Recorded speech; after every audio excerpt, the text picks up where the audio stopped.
Você ouve agora Momento de Fé e Poesia, com Ledesmar José Valge. Quando o dia da paz renascer, quando o sol da esperança brilhar, eu vou cantar.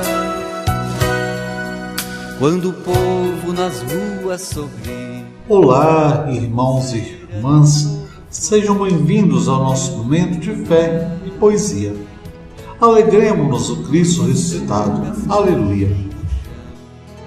Quando as mesas se encherem de pão.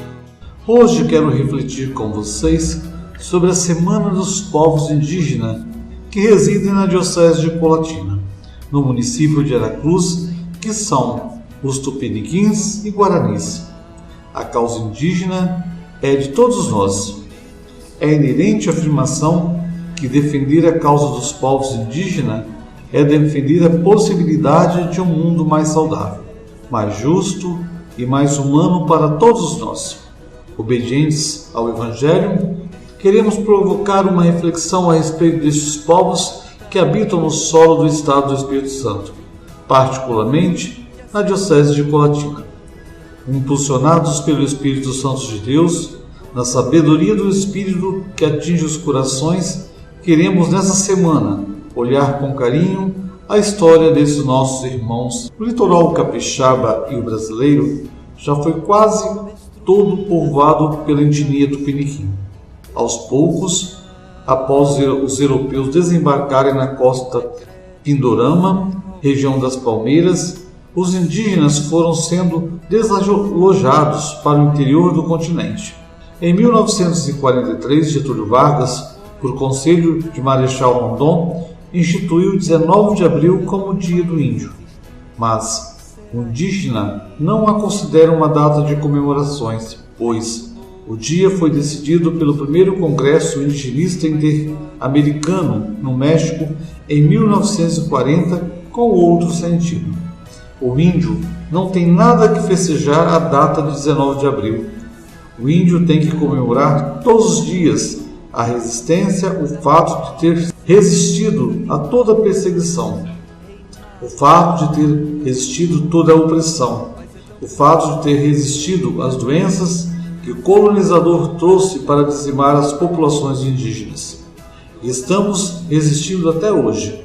O dia 19 de abril é o dia da resistência dos povos indígenas. É assim que nós reconhecemos o 19 de abril. Explica Paulo Henrique de Oliveira e diz que Tupiniquim quer dizer pés firmes.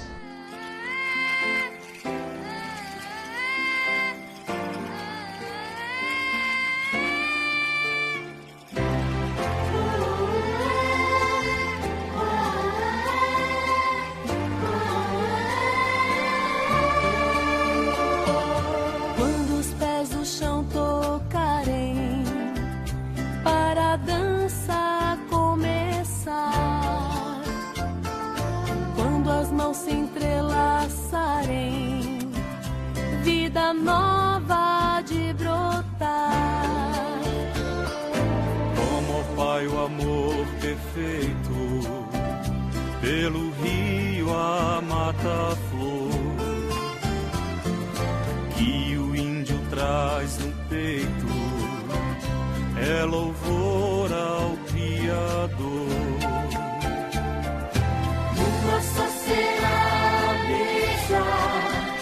Terra mãe será o altar, o sustento à natureza, em milagres vai nos dar.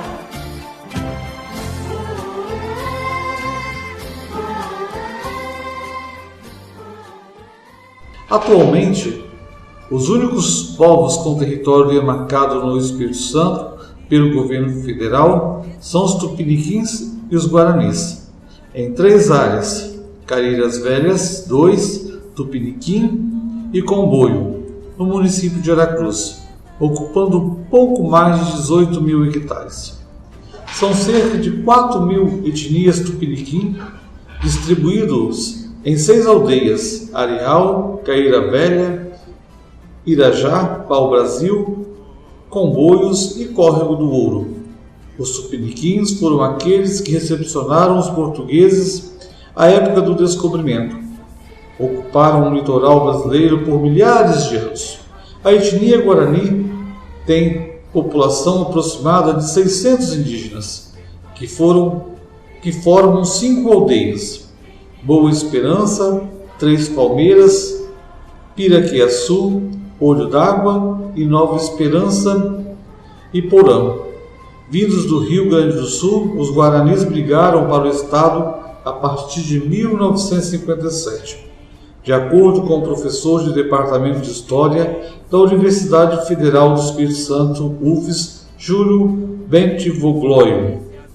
Há no Brasil hoje 488 terras indígenas regularizadas, o que corresponde a 12,2% do território brasileiro. Os estados do Sudeste têm 6% do total das terras desmarcadas e regularizadas. No Espírito Santo, atualmente existe pouco mais de 11 mil indígenas, considerado a projeção feita a partir do último censo do IBGE no ano de 2010.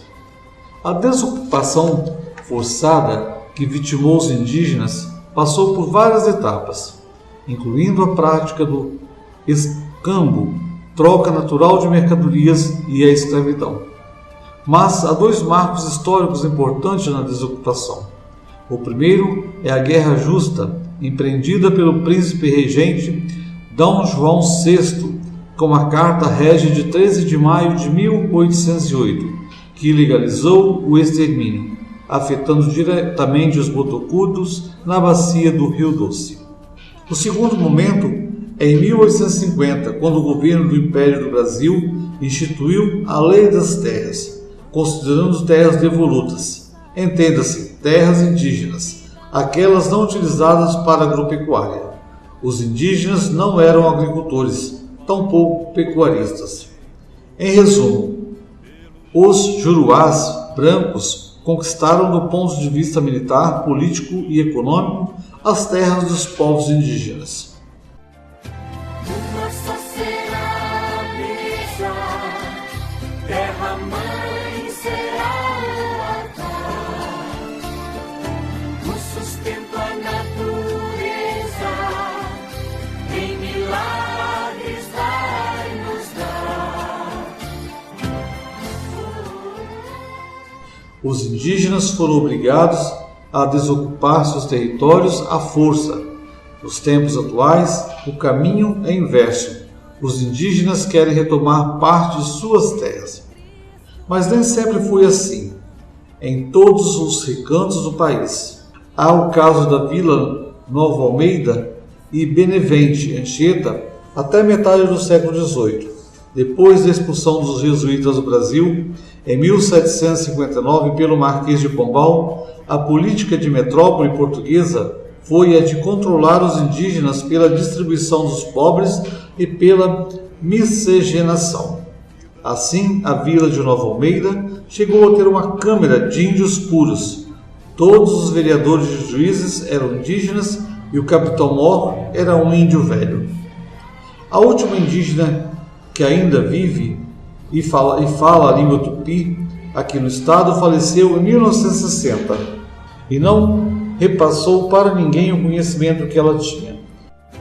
Uma só será a beleza, terra-mãe será o altar, o sustento à natureza, em milagres vai nos dar.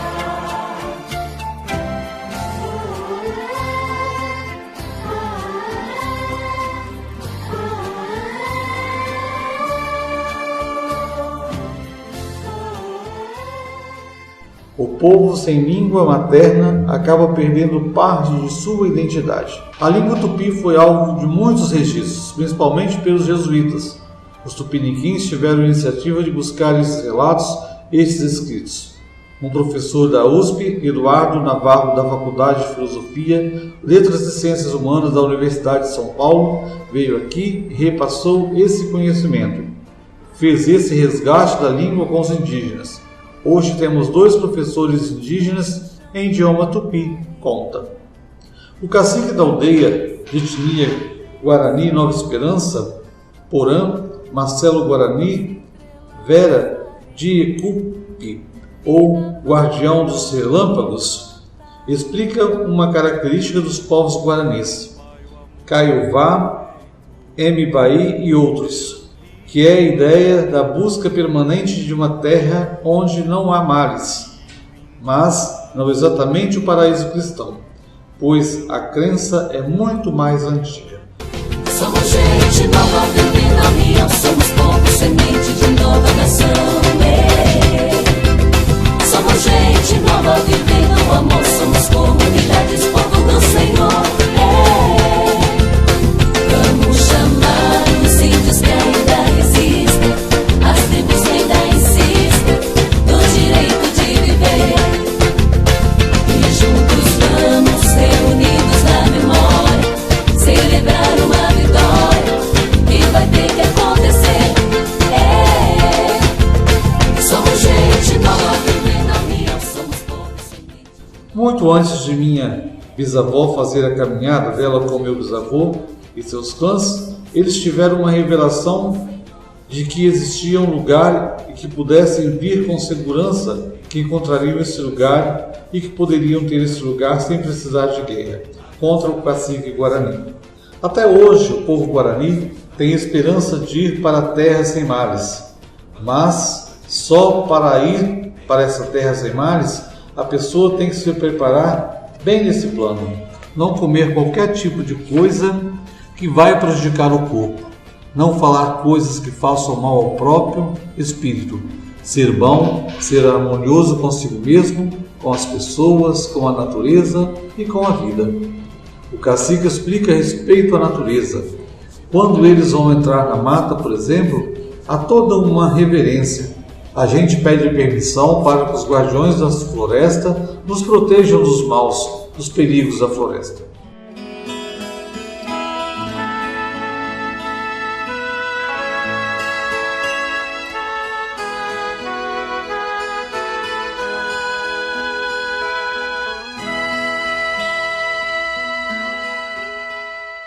E hoje, para o Momento Poesia, resolvi calar minha voz para fazer soar a voz dos povos indígenas. Então, vou começar assim. Oração pela libertação dos povos indígenas. Pare de podar as minhas folhas e tirar minha enxada. Basta de afogar as minhas crenças e torrar minha raiz.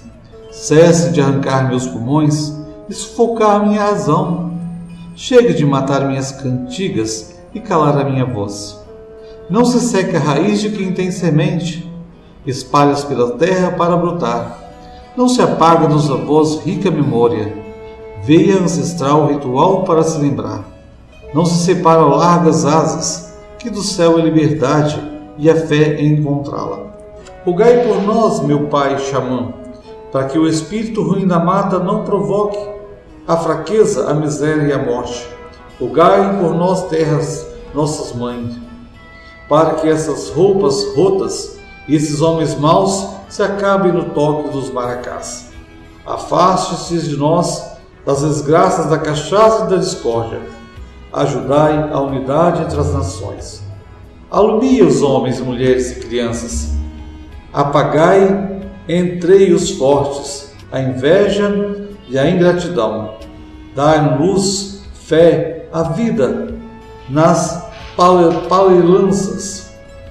Evitai o Tupã, a violência e a matança.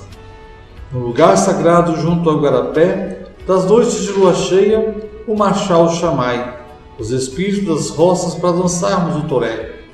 Trazei-nos, nas festas da mandiocas e pajés, uma resistência de vida, após bebermos nossa xixa com fé. Rogai por nós, aves do céu, para que venham onças, catitus, seriemas e capivares, cingir Rio Jurema, São Francisco, Paraná, cingir até os mares do Atlântico, porque pacíficos somos no entanto. Mostrai nosso caminho feito boto, Iluminai para o futuro nossa estrela. Ajudai-nos a tocar flautas mágicas para cantar uma cantiga de oferenda ou dançar no ritual lamacá. Rogai por nós, ave xamã, no Nordeste e no Sul, toda manhã, no Amazonas agrestes ou no coração da Cunhã. Rogai por nós, arara pintadas ou tatus. Vinde em nosso encontro, meu Deus Renduru. Fazei feliz nossa mitã, que barrigas índias vão renascer. Dai-nos cada dia esperança, porque só pedimos terra e paz para nossas pobres, essas ricas crianças. Vai ser tão bonito se ouvir a canção cantada de novo, no olhar da gente a certeza de... Você acabou de ouvir Momento de Fé e Poesia, com Ledesmar José Valger. Cantada